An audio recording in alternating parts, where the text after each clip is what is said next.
Halloween. Welcome back to another special spooky-ish episode of the SEO Weekly, where queries are weird, advice is controversial, and everything depends. And SERPs are spooky and slimy and ghouly. I'm your host, Garrett Sussman of iPullrank, and every week I cover everything that's going on in the world of SEO. We're talking Google updates, blog posts, new tools, podcasts, webinars, you name it. I'm on it. If you're into this stuff, please subscribe to the channel, give us a like, leave us a comment, share on the socials. I genuinely appreciate it. And if you stayed for the end of this episode, maybe you will see my Halloween-ish costume. Okay, well, let's dive in. Okay, so not too much on the Google side of things this week. However, had a really great little video from John Mueller all about using hashtags in your URLs. So typically when you're using a hashtag, there's like two use cases. One is for jump links when you want to go to a different section of the website. And another is using JavaScript where you actually have JavaScript that replaces whatever comes after the URL of the hashtag when it sees it, in the code. The question was whether or not Google bot actually reads these hashtags. And John's simple answer is no, it doesn't. You shouldn't expect those hashtags to get indexed or read as links by Google. In fact, in the JavaScript documentation, Google says not to use fragments or hashtags because Google won't see those as links. So that's what Mueller says. I feel like historically at one point they were almost using hashtags to, show little kind of like sub sitemap text, but that obviously has come and gone. So if you're using hashtags in your links, don't expect Googlebot to crawl it. Sorry. In the world of Twitter, Nick Eubanks started a fun little topic thread that a lot of people responded to, just asking, how much do you think including the keyword that you're targeting in the URL actually helps your rankings, helps an organic search? He's like, unpopular opinion, slim to none. Well, sounds like a lot of people agree with you, Nick. Everyone was kind of like, yeah, it doesn't really help in terms of actual rankings, minimal.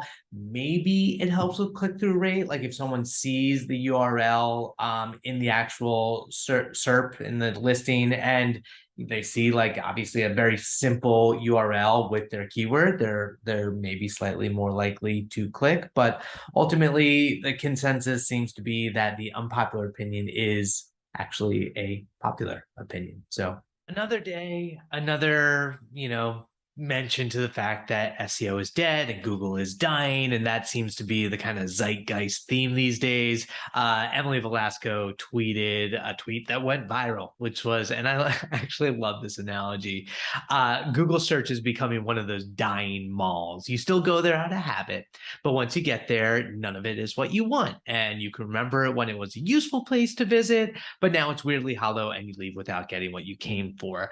As a 80s, 90s kid, this hits home. I remember I went to the mall a bunch as a kid. I didn't like it. I know who actually likes going to the mall. I guess there were people who liked it, but the mall is something, a relic of the past, and it's not what it was. There's so many abandoned malls. But if you've gone to Google, that's the complaint is you go, you search, and you just get people who are gaming the system, who are just giving you what SEO, what Google thinks you want. It's an algorithm problem. You add Reddit to the end. A lot of people had some thoughts on it, whether or not Google is broken, whether it sucks now, whether, she points out the fact that you shouldn't have to trick Google into giving you information that you want. And there's a lot of truth to that because you should be able to get the actual best results and not just some bullshit listicle. It is what it is. I feel you, Emily, but SEO's not dead, but I feel you. Google's not doing it. Okay, so related to Emily's tweet about Google is dying mall, Marcus Tober actually did a really great study, a zero-click study for Semrush, where he dove into the rise of zero clicks on Google search results. And I wonder to what extent this is tied in with the satisfaction of the results that people are seeing when they search on Google, because what he looked at is the extent to which someone like clicks on an organic link versus actually clicking some element on Google that changes or refines the query, or if they don't click anything, but actually refine the query themselves to find what they're looking for, and then paid clicks and other types of like Google keyword, which is how he defines this, changing the URL. So the zero clicks are up to about 25%, and Google is trying really hard to present the information that you're looking for without you having to leave the site or click anywhere else or, really do anything. But is that really a good thing ultimately? That's the big debate. What's cool here is Marcus did look to see the keyword length after that initial first search, and it does kind of fluctuate. Some of them say exactly the same amount of words, some it's more, some it's less. There's some variation between desktop and mobile searches. They did this across both devices, which I think is super relevant because obviously user behavior on your phone is going to be different on your desktop.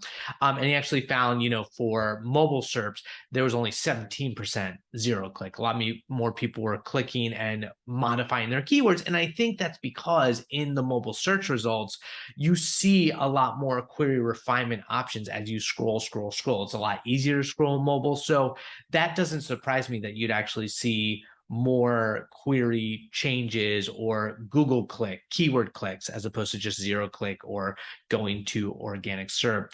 What's going to be interesting is going to see how this performs compared to next year, like what changes there are, because it's only one set of data. It's not compared to anything historically, but ultimately it's one of the much better studies, reports done on zero click data. And they did use clickstream data. So that's kind of what your behavior is after you leave that initial browser. So really cool. Thank you, Marcus and the team at Semrush. Definitely check out that full report and see some of the other stuff that I didn't cover there. So Joshua Hardwick put together an updated post on Ahrefs blogs all about zero volume keywords, not to be confused with zero click. Zero volume was a trend earlier in the year, not a trend, but it became a large talking point in strategy where you have all these keywords that search tools will tell you the search volume is very, very, very low. And yet people will be like, oh, well, it actually generated all of this traffic for my website. Well, Joshua breaks down the thoughts behind that and whether or not you should actually go after these keywords. And as with all of SEO, there's a lot of it depends. For instance, the argument that they probably get some searches.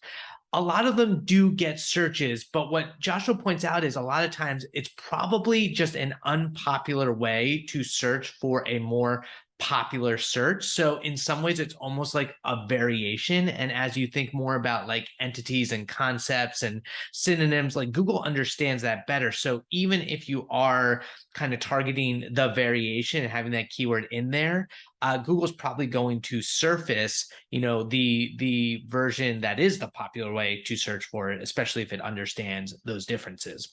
Talks about the idea that they're easier to rank for. That's not always the case for the same reason. Google does sometimes understand that a unpopular way to search for something is still going to be hard to rank because it's going to choose the better option, not just because you used a slightly different word or a slightly different way of asking. He gets in the idea of they're easier to create content for. So this, he says, that is accurate if it's its like own topic and it gets very kind of long tail and nobody really has covered it. The more specific you get, the more specific answers that people are looking for, and then you can create great content for those specific answers that might not be covered, probably not covered in the more generalized head term, umbrella term, parent term versions of those keywords. And then finally, they're easier to create or they convert better.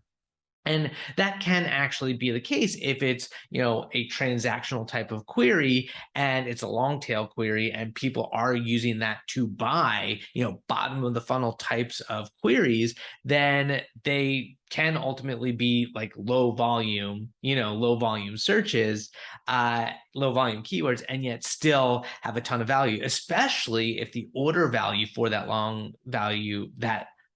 tail, low volume search is incredibly high.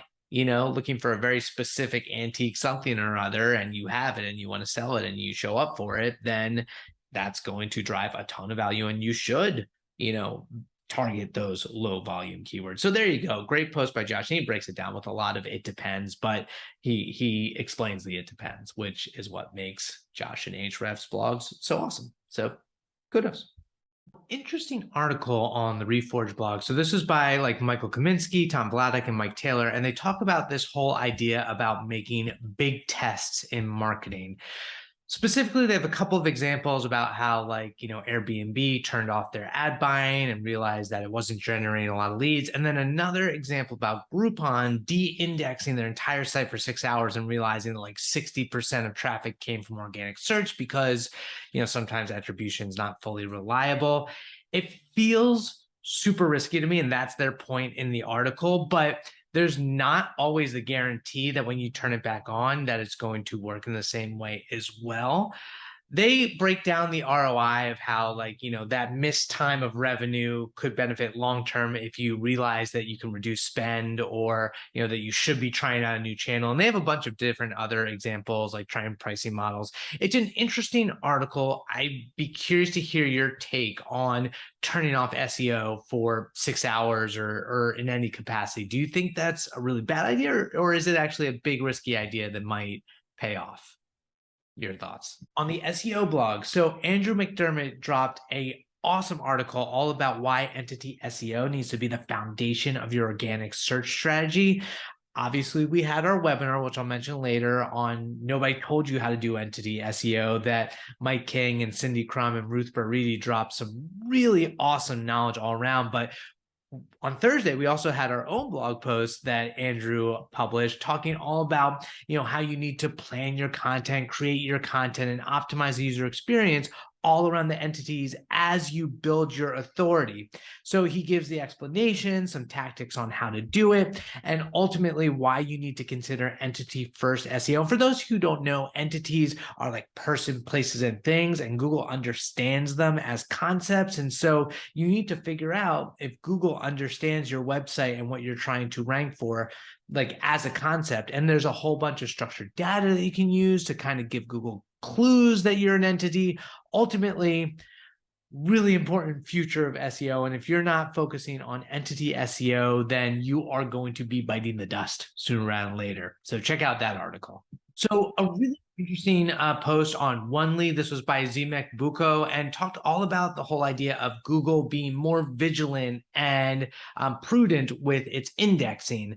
Notice from the last algorithm update that a bunch of the pages on Onely were de-indexed, and looked into it and found that they were, company events, like thinner content, and that Google was actually going ahead and saying, this isn't useful or helpful, we're going to de-index it. He looked at, as an example, John Mueller's personal website, found a similar sort of thing happening, and just found it really interesting that we've covered this in the SEO Weekly in the past, like when Dan Taylor was talking about the future of indexing, to be more aware of your website and how it's indexed and how that will impact your visibility and your search traffic. So they do have a really cool tool at Onely. They launched last month, ZipTie, which is kind of like a business intelligence tool for indexing, index intelligence. Either way, pretty cool stuff. So next time there's a major algo update and you see your visibility drop, maybe one of the first places for you to look is if you've lost indexing on a big portion of your site, and to either improve those pages, make them better, merge them, or 404 them all together. Either way, I think that was a great article, great insight from Ziemek, and a good reason to pay attention to your indexing. So the HTTP Archives Web Almanac released its structured data chapter, which, if you are watching, if you watched our entity SEO webinar, you know how important structured data is. It was released. It was written by Andy Volpini and Alan O'Neill. It was reviewed by Rob Titleman and John Alderson, analyzed by Rick Viscomi, and edited by Jasmine George Wilson. It is a beast, and it's awesome. It's really cool because they break down all the different places that structured data appear online. They dive into like knowledge graphs and open graphs and, use cases, and then specific usage of structured data. So which structured data types are people using? Which ones are like within the types they're using, like for instance, within microdata or JSON or the open graph, are they using specific classes and attributes? And then there's some cool visualizations showing showing how entity relationships work between the structured data as well. Great piece, a lot of good definitions. So if you ever had questions about structured data and the value to your website, this is a chapter that you're going to want to, structurally dive through and read the data. No, but check it out. It's awesome work. So if you've ever talked to Noah Lerner or seen her present or hung out in his clubhouse, you know that he is one of the most genuinely nice guys in the world of SEO in our industry. He's always helping. He's a brilliant developer working over a product for 2 Octobers, the agency, and he's put his heart and soul into Branch Tools, which is an unbelievable tool. You definitely have to check it out. So basically what it does is it takes your Google Search Console data and surfaces a whole range of insights. So in the tool, basically allowing you to target specific keywords in your pages, update your content. And the thing is, it shows and visualizes these insights so much more effectively than anything the actual UI of Google Search Console can do, or just a Google Data Studio. Like, he has put together an amazing, useful, practical, helpful piece. Serious kudos to Noah. And if you have any questions, or if you ever have any SEO questions, hit the man up. He is so nice and always willing to help out, lend a helping hand. I appreciate you, Noah Lerner. Salute, sir. Do you need a simple free tool just to track your rankings, like Google Search Console track your rankings? Well, Nick Swan of SEO Testing has put together an awesome free rank tracker that you can use. Put it on his site. It's currently crushing it on Product Hunt. It's simple. It's to the point. It shows your rankings for your keywords, up to 500 keywords for free, which is awesome. So if you want to support that and use that, check out the rank tracker on SEO Testing. So kudos to Mark Rowe for surfacing this tool. I think it's actually been around for a minute, but it's keywords people use. And what it does is it kind of surfaces people also ask keywords, and Reddit and Quora and keyword discovery and Content Explorer and Google autocomplete. And what it does, you can actually do 20 searches per month for free, but it surfaces all these other related keywords that you can use in your SEO content strategy. So really cool tool. I like the incorporation of Quora and Reddit there. That's really smart because, people have the best answers a lot of times, and they have the best questions. Anyway, check out that tool. It's put out by Ed Dawson and his team. And it's just really slick and easy to use, and give it a go. You'll appreciate it. Okay. So much better. Happy Halloween. I got the beer back. I'm a hipster SEO lumberjack. So last week on Rankable, I had Amalia Fowler on with me. We talked all about PPC and SEO and how those different teams need to kind of work together, opportunities to surface insights from the PPC team, from the SEO team. I know attribution is competitive, but honestly, a rising tide lifts all ships. So help each other out, brothers and sisters. Come on. So many great insights from Amalia. That was fantastic. We had another episode of SEO Battle Zone. This one was all about, end of the year budget. What are you doing with your marketing? Why you should be spending on SEO and doubling down and not slashing your SEO budget. What? Don't do that. And if you missed the Nobody Told You How to Do Entity SEO webinar with Michael King and Cindy Crum and Ruth Burridi, it was awesome. If you want to get the deck or watch the replay, there's a link to get access to all of that in the description notes. And we release, speaking of SEO and the recession, what to do at the end of the year. Obviously, a recession is coming. Budgets are getting slashed. We have a 40-page ebook, recession-proof, your SEO playbook for economic uncertainty. Check it out. Free download. It's our guide. It's for you. You can get access to it. It's available brand new now. But that's it. Happy Halloween. I hope your day is a fantastic one. I hope you get lots of treats and no tricks, unless they're SEO tricks and they're the good kind of tricks. My name is Garrett Sussman of iPullrank. I Hope you have a fantastic week. If you enjoy this stuff, as always, subscribe, like, leave a comment, share the love, and I will catch you next week.